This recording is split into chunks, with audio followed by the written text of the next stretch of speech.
It is a Feedback Friday. We've got your emails, YouTube comments, a tweet, and an Instagram post to share talking about everything and anything involving our LA Kings. Plus, I have to answer for a goof that I made. All that on this edition of Locked On LA Kings. You are Locked On Kings, your daily podcast on the Los Angeles Kings, part of the Locked On Podcast Network, your team every day.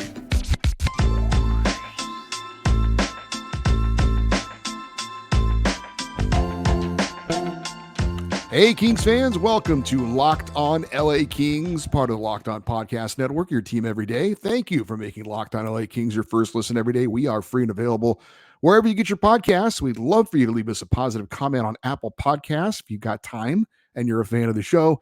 And we are also on YouTube. Please like and subscribe if you're enjoying this content. I'm Eddie Garcia, your host of Locked On LA Kings. I've worked in sports media for the past 30 years, 20 plus years at the Fox Sports Radio Network. I'm also co-host of the Puck Podcast. It's a weekly NHL review show that's been putting out content for the past 17 years.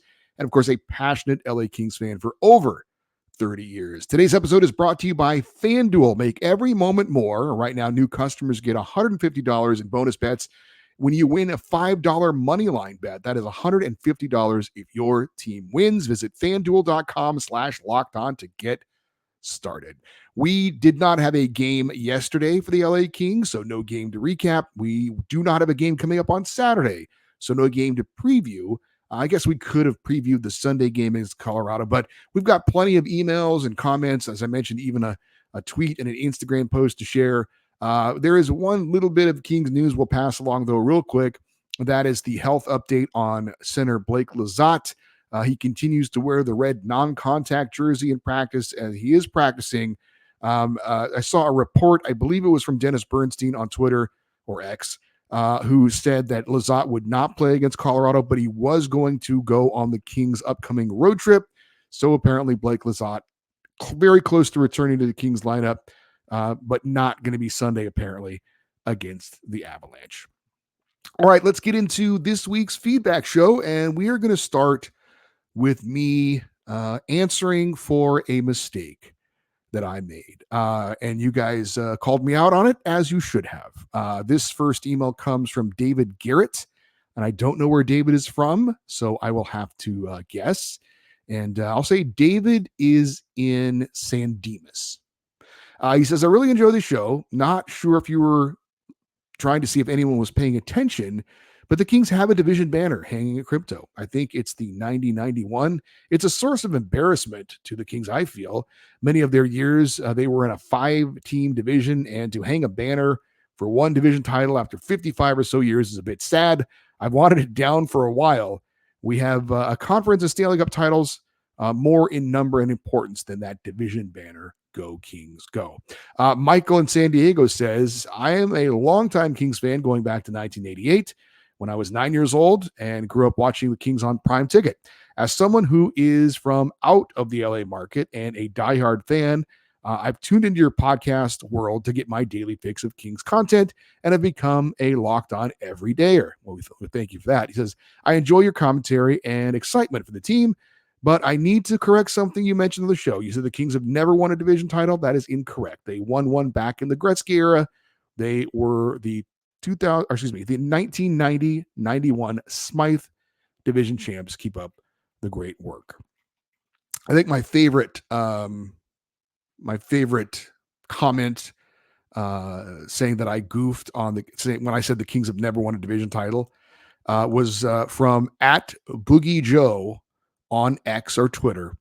There were no words. It was just a picture of the banner hanging up at crypto.com arena. And in fact, yes, I was mistaken. I said the Kings had never won a division title when I was talking about how the Pacific Division is so difficult this year.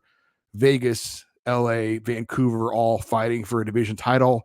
They are not only the 3 top teams in the Pacific, but 3 of the top teams in the West and 3 of the top teams in the NHL. So as you probably know, with the playoff format, if you're a division champ, you play a wildcard team. If you finish second and third in the division, you play each other head to head. So that 2-3 matchup in the West, as it stands now in the Pacific, looks like it's going to be a really tough first round matchup, maybe the most difficult of all the first round matchups. So the Kings would like to not be in that matchup by winning the division. And I had said, well, that's something they've never done. So it would be great to do it this year. But I was obviously wrong. Now, I was only off by one because they have won the division title, as was mentioned in the 1990-91 season. Now, I do an overnight radio show with a guy named Ben Mueller, and he has never in his life admitted, at least on his radio life, that he is wrong.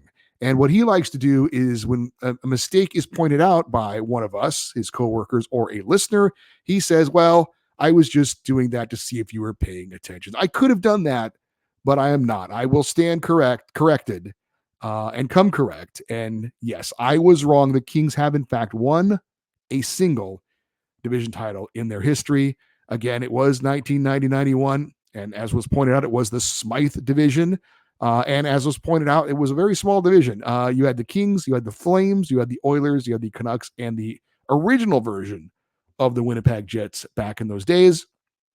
The Kings, after winning that lone division title, would go on to beat the Vancouver Canucks in 6 games in the division semifinals, and then they would lose to the Oilers in 6 games in the division finals. Those Oilers would go on to lose to the Minnesota North Stars in the conference finals, and the North Stars would go on to lose with the Pittsburgh Penguins in the Stanley Cup final. So the Kings do, in fact, have one division title. They finished runner-up in their divisions 12 times. So I don't really have a good explanation for why I screwed up on that. For some reason, I think there was, at one point, I did some research to look and see how many division titles the Kings had won, and I guess I must have just missed that one.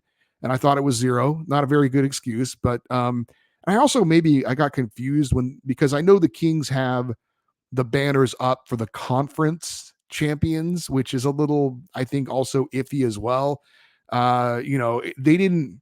I guess it's the kind of we made it to the Stanley Cup final banner, but of course twice that we've won the Stanley Cup, and then of course the other time we didn't. So there is that banner. It is the 1992-93 Campbell Conference Championship banner. I think that one may have thrown me off. Anyway, there's no excuse. I screwed up. So I wanted to make that correction. Never let it be said I do not correct when I make a mistake. The Kings have, in fact, won a single division title. I did want to share this from Instagram. This is a really nice message that I got from someone. This is from Dado76. And I will admit, I do not check Instagram as often as I should, but I will try and do a better job with that. But Dado76 sent me this message on Instagram, and I wanted to share it. And it's very nice. He says, hey, Eddie, I listened to Locked On Kings for a long time, starting with former host Sarah Avabato. When she passed the podcast to your hands, I was doubtful you could manage it with the same quality. But you have blown away all my doubts with the first 1 or 2 shows. As you can see, your podcast is my favorite podcast. I've listened to it for more than 70 hours in 2023 in Spotify and several shows I've watched on YouTube. So I'm an everydayer, I think. I would say so. He says, I'm an overseas fan of the Kings for more than a decade now.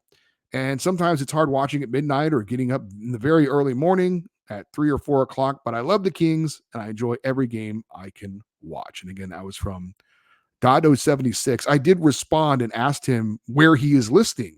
Where is he at overseas? Because I always find that interesting. Have not heard back from him yet. But he did also send a screenshot, and a few people have sent these. I guess at the end of the year, you get some sort of a notification of what is your favorite podcast you listen to or something.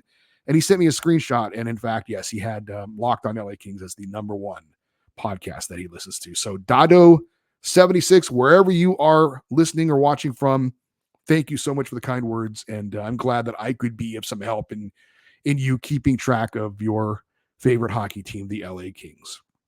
We have more emails and comments to get to here on this edition of Locked On LA Kings. We will do that here coming up next.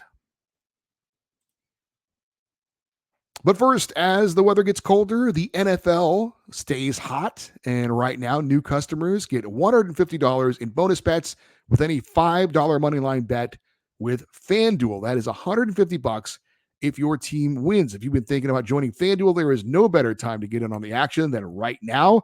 The app is super easy to use. There is a wide range of betting options, including point spreads, player props, over-unders, and more. And whether it's the NFL, postseason college football, bowl games, the NBA, or of course, the NHL, now is the perfect time to get in on all the amazing sports action here in December. If you want to place a bet on our LA Kings, they've got a game against the Colorado Avalanche coming up. You can certainly do that. The over-under on goals scored is 6.5. Do you think it'll be more? Do you think it'll be less? You could place a bet on that as well. All going down over at FanDuel. So visit FanDuel.com/lockedon. FanDuel, official partner of the NFL. Hey, Locked On has launched the first ever national sports 24/7 streaming channel on YouTube. Locked On Sports Today is here for you 24/7, covering the top sports stories of the day with the local experts of Locked On, plus our national shows covering every league. So go to Locked On Sports Today on YouTube and subscribe to the first ever national sports 24/7 streaming channel. Let's get to some other emails that are not calling me out for a mistake that I made. This is from Jim W. in San Dimas. He says, I am enjoying your shows. I'm an everydayer. Thank you, Jim. I've been enjoying the early ride the Kings are on, and the quality of the opponents is going to get more favorable. I love seeing everybody notice the Kings. The stats don't lie. When the team fixes the goaltending compared to last year and the poor PK, the team stats align. As of Thursday afternoon before the Washington game, we are on pace to have over 120 points this year. I was saying weeks back we could get to 108. Maybe we can finally get the East Coast eyes. The Kings have hardly played the bad teams and have this record. Yes, Eddie, I agree with you. It would be nice to win a division title and maybe the President's Trophy. Todd trusts these players. They trust the system and their teammates. Q, Kaliev, Moore, England, Talbot, Spence, and Laferriere have all met or exceeded expectations by management. I don't want to repeat everybody's comments, but PLD has been playing like a third liner. The north-south style of game will help him. Grundstrom can get him going. At least that's the plan. And you've got Bjornfoot, Turcotte, and Clark haven't even proved themselves. Toby still hasn't developed his second skill that he needs at the NHL. England does. Turcotte's healthy and building his stock, keeping ready. Clark is adjusting up his game now, and maybe in a month, he will be so hot they have to bring him up. I think Clark and the Reign are just starting to streak too. Winning is infectious. Fogamo, no place like home. I guess he really likes to play here. Go, Kings, go. Yeah, Jim, one thing I did want to mention, and I hope this is not a humble brag, but on my weekly NHL review show, I had a special guest, Kenny Albert, who is the lead TV play-by-play man for the NHL on TNT, and he does a million other things too. He's on the NFL on Fox. He's also the radio voice of the New York Rangers. We talked a lot about the Rangers, but I did ask him, and I said, Kenny, I know you obviously cover the whole league for the NHL on TNT. I go, is there any other team out there you've seen so far that has really impressed you? And he said, the Los Angeles Kings. So I thought that was pretty cool that a guy who's seen a lot of hockey, seen a lot of teams, singled out the LA Kings. Our next email comes from AJ. He is in parts unknown. I'm going to say AJ is in Angora Hills. That's around here somewhere, right? There's so many places here in Southern California that I don't know where it's at, but I've heard of it. I think Angora Hills is one of them. Anyway, AJ says, so my first love has always been the NFL, and I really enjoy the strategy of the X's and O's, and it's such a luxury to have full free info via articles and videos breaking down the chess match. Each head coach makes moves to adjust as their game takes place. However, hockey, and he says Kings hockey, has become my love B sport because NFL football has always been number one. As much as I've tried to find similar videos that explains the checking and the 1-3-1 systems and all that stuff, perhaps you haven't looked hard enough, or perhaps I haven't looked hard enough, he said. But you can trust I've looked. So wearing my producer hat, and I guess he's works as a producer, he says to do maybe a segment or two on hockey systems. I'm far from a novice hockey fan, but Eddie, I've become like a very annoying 3-year-old regarding why, but why? I'm not asking you to give any true inside baseball regarding the systems the LA Kings run. I just like to listen to someone qualified to explain the game of hockey in as much detail as possible. I think you should at least consider doing a division roundtable podcast with as many Pacific Division Locked On podcast hosts for practical for all involved. However, out of the two above suggestions, selfishly, I would pick the X's and O's of hockey. By the way, my last name is King, so my silly go-to joke when people ask me about me being a big LA Kings fan, although I'm a huge Angels fan, I can't stand the Dodgers. I asked them, how could I possibly be a Ducks fan when my last name is King? Thanks for your time.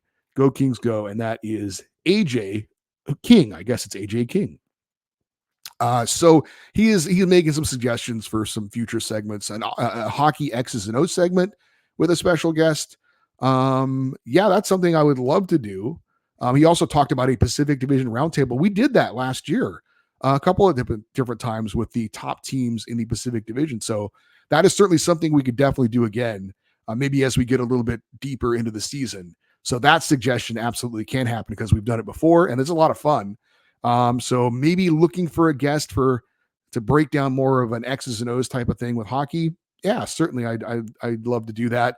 And if you guys have any suggestions for episodes that you'd like to see, kind of like AJ, or guests that you'd like to have on, let me know. I certainly will take that into consideration. This is from Jesse in Visalia.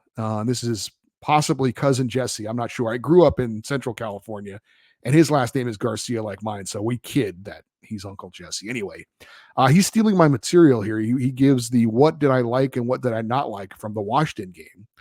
He says, what I liked, he said, not taking penalties, fourth line scoring, only giving up 2 goals. What I did not like, the power play. He says, overall, the game was really chippy and the passing was not clean. I do credit the Caps for that. They are a scrappy bunch, and it looked like it frustrated our team. I feel these types of games are good for us because adversity will make us that much better in the long run. It was certainly a game to learn from. I think it was certainly one of those games that I think the Kings probably need to prove a little bit to themselves. They can win those low-scoring, close games. We know that they can win the high-scoring games, but there's going to be those kind of games, especially if they get in the playoffs, and they're going to need to grind it out and get a win. I think if they continue to play the way they did, though, against Washington, I think that will not be an issue. Let's get to some YouTube comments. This one comes from VDoom777, a frequent commenter on the YouTube episodes, and he was commenting on my episode I did talking about Cam Talbot, if he was good enough to lead the Kings to a Stanley Cup this season. He says Talbot has always been a good goalie, but not this good. But he has been in some iffy situations like Edmonton, Ottawa, and Minnesota. The thing that he is a player with a huge chip on his shoulder, relegated to second string by the Wild and having to sign a 1-year, $1 million prove-it deal in LA. Talbot is the most dangerous kind of player you'll find. His entire focus is on winning and proving all the naysayers wrong. That's all he cares about. He may get a bigger term and money deal after this season and will go to being his usual above average game, but this year he will be Vezina-like. So checking in on Cam Talbot. We do have a lot more YouTube comments to get to. We'll do that here next on Locked On LA Kings, your team every day. I do want to let you know that we would love to see Anze Kopitar score a hat trick and the LA Kings win a Stanley Cup. That sounds good, right? But you know what else sounds good? You winning 100 times your money by playing daily fantasy hockey on the Sleeper app. As the official daily fantasy app of Locked On NHL Network, Sleeper is our top choice for daily fantasy sports, especially daily fantasy hockey. Would you bet on some of the players staying hot this season, or will their luck run out? With Sleeper, you could pick more or less based on goals, assists, points, saves, and more. And Sleeper offers 100 times payouts. Although we love the NHL, it's also not just about hockey. You've got the NFL, as I mentioned, going on in full swing. The NBA is going as well. It is a great time to get in on all the amazing sports action. Make the right picks, and you could win big. Use the promo code LOCKEDONNHL, and you will get a $100 match on your first deposit. Terms and conditions apply. That's Locked On NHL. See Sleeper's terms of use for details. The LA Kings host the Colorado Avalanche Sunday, 6 p.m. Pacific time. Catch every moment of the hometown broadcast of the LA Kings with SiriusXM on the SXM app. Just search LA Kings. We do have more YouTube comments to pass along. I like this one. This one comes from Robert Mueller 1344. And this is on an interesting idea he had about maybe getting Pierre-Luc Dubois going. He says, hey, Eddie, with Q's confidence, Quentin Byfield, with his confidence sky high right now, and PL Dubois not so much, what do you think of having them switch places? Q is supposed to eventually be a center, and Dubois has plenty of experience as a winger in Winnipeg. Can you imagine the potential of both lines getting even better? And if it doesn't work out after a few games, you can move them back. There's nothing to lose, so why not give it a try? Robert, I mean, the way the Kings have played lately, I can understand why Todd McClellan may not want to make a major change like that, especially Quentin Byfield being a young player. He's having a taste of success, so you don't want to mess with that necessarily. However, if the season continues to go along and Q continues to progress and PLD doesn't, I think that is a very likely move to be made, because you are correct. Quentin Byfield has come up as a center. He can play that position. And as you mentioned, Pierre Dubois played a lot of wing when he was in Winnipeg. So if Byfield continues to progress and they feel like he could handle that center position on the third line, I think moving Pierre Dubois up on the top line, I think that could really work. If like I said, I think the one thing though, like I mentioned, I don't know if you want to mess with Quentin Byfield right now because he's playing so well. But like I said, if he keeps getting better and you feel like he could handle more of that responsibility of playing center, and Pierre Dubois is still just okay, and you want to try and get him going, I could absolutely see that move. I think that's a good suggestion. This comes from Garrett Powers 4627 on the Kings maybe not being tough enough. He says, love the show. Love to see the boys playing well. My only concern is outside of England, we lack sandpaper. That is my big concern at this point. In the past, during our success in the playoffs, we had Willie Mitchell, Matt Green, Kyle Clifford, Dwight King, and obviously Brown bringing that element that wears you down. Do you think the Kings have enough sandpaper for the playoffs? I think it's a fair point. I would say it's a different game, though, than it was in 2012 and 2014. The NHL is more about speed and skill and offense. Not saying you don't have to have grit to win the Stanley Cup. You absolutely do. But I think more that kind of comes more in the form of blocking shots, winning board battles, that kind of thing. It's just not as physical of a game as it used to. So I don't think it's as necessary to have that as has been in the past. But, obviously the proof will be in what the Kings do. But I know there were people talking about how the Kings are going to get pushed around. I remember Jordan Spence got singled out a lot. He's too small. He's going to be pushed around. It hasn't been a factor because, like I said, the game is different now than it was. Like, could Jordan Spence play in the league 20 years ago? No. Blake Lizotte? Nope. But they're there now, and there's a place for those types of players, kind of smaller, quick, offensive-minded players, which I think is great for the NHL. It's not only a better style of play, but having smaller players be able to play in the game today, I think that's a good thing. This comes from Frank Pareda 1106 talking about the loss to Washington. He says, tough loss to the Caps. Nothing to be ashamed of. They played quite well, and Talbot looked fine as well. Two things I'd like to mention. One, I absolutely hate that ridiculous offsides review, no matter which way the call goes. It's usually a player that is just inches offsides, and 100% of the time it has no effect on what occurred after. Horrible rule. And number two, Turcotte, when is he going to get a chance? Both Lewis and JAD are not doing much at all and are invisible out there for the wrong reasons. Go Kings, go. It's a little harsh. I think Trevor Lewis still does a lot of things that maybe don't stand out and show. He does a lot of dirty work. I still think Lewis has been fine. Jared Anderson-Dolan, he's getting a shot here now with Lizotte being out, but I don't know when that's going to happen, Frank. I do think Alex Turcotte will get an opportunity. It'll probably come when there's an injury, because there's always going to be injuries at some point, and then he'll get his chance. But right now, got to be patient. Same thing goes for Brandt Clark. I'm sure they want to get up here and play in the NHL. There's no doubt about that. But I'm sure they also understand the way the Kings are playing and how well they're playing, that they're going to have to be a little bit more patient than maybe they want to be. As far as the offsides rule, I totally get where you're coming from. But the rule is the rule. I mean, if you're offside by an inch or a foot, you're offside. So, they go to instant replay to find that. And yeah, usually it's just like by an inch or two, but the rule is the rule, and that's the way it goes. This from Dominic E3088 on the Kings upcoming schedule. There's a lot of games in December and January. December only has one back-to-back set, and all the other games have days in between. Kings should be able to sustain their first quarter play. Copley looking better. Perfect timing. We will need him in the coming months. This came from Elijah Perez 6506. It says, "Hey Eddie, do you have every Kings jersey?" I do not. I'm pretty close. I certainly have all of the styles, so to speak. Like, for example, I have the original from the original Forum Blue and Gold days. I've got the gold one, but I don't have the Forum Blue or purple one. But I have one of that style. The only two jerseys that I don't have are the Burger King jersey. If you know, you know. And also, I do have the two outdoor jerseys from Dodger Stadium and Levi Stadium. I didn't get the one that they played in Colorado Springs because I didn't like it. So the two jerseys that I don't really like, I don't have, but all the other ones I pretty much have. And I even have I have a Drew Doughty Team Canada jersey that he autographed, and a Drew Doughty All-Star Game jersey from Nashville that he autographed that as well, I think. And it's a black and gold jersey, and I'm a big Steelers fan, so I kind of like those colors.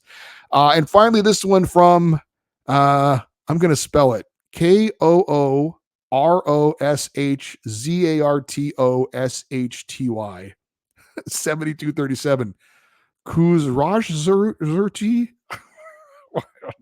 He says, Eddie, I love the show. Where do you hang out between periods? I'd love to come by and say hi at a game. Well, I'm up in the press box during the games, and usually if you reach out to me, I'll go wherever you are, because I can go wherever I want with the press pass. So if you're outside section 215, then I come down to section 215 in between periods. And I've met fans before games, in between periods, and after games. So whatever works for you guys. If you want to meet up at an upcoming game, definitely would love to do that. Just try and reach out somehow. If on Twitter, if you're there, on Instagram, I'll try and remember to check it. An email works well, and just try and reach out, and we'll make it happen. I think the next home game I'll be at, I'm not going to be there on Sunday. It's the next Saturday home game. I think it's December 23rd against the Flames. So I'll be at that game. Hey, thank you to all who took the time to send an email or to comment on Twitter or to send an Instagram message or to comment on the YouTube episodes. Obviously, this show is not able to be done without your help, without your feedback, without your contribution. So thank you to all of you guys who have been commenting and posting things on the YouTube episodes and sending emails and all that stuff. Really appreciate it. If you want to send an email, lockedoneddie@gmail.com is the email address, EDDIE. You can also post your comments on the YouTube channels as always. And again, Twitter, X, Instagram, all that stuff. For you everydayers, those of you that listen and watch Locked On LA Kings every day. And did I mention why, by the way, the address for Twitter and Instagram is at Locked On LA Kings. For you everydayers, those of you that listen to watch Locked On LA Kings every day, coming up on Monday, we will recap that Kings Avalanche game from Sunday night. We'll also have a rain report. And speaking of the rain, Jared Shafran from the Ontario Reign going to be our special guest coming up next week to give us all the details on what's going on down in Ontario, and specifically talk about Brant Clark and how he is looking as well, and Alex Turcotte. All right, that will do it for this week's shows. Hope you guys have a great weekend. Thank you for listening and watching Locked On LA Kings, part of the Locked On Podcast Network. Have a great weekend. We will talk to you on Monday. And as always, go Kings, go.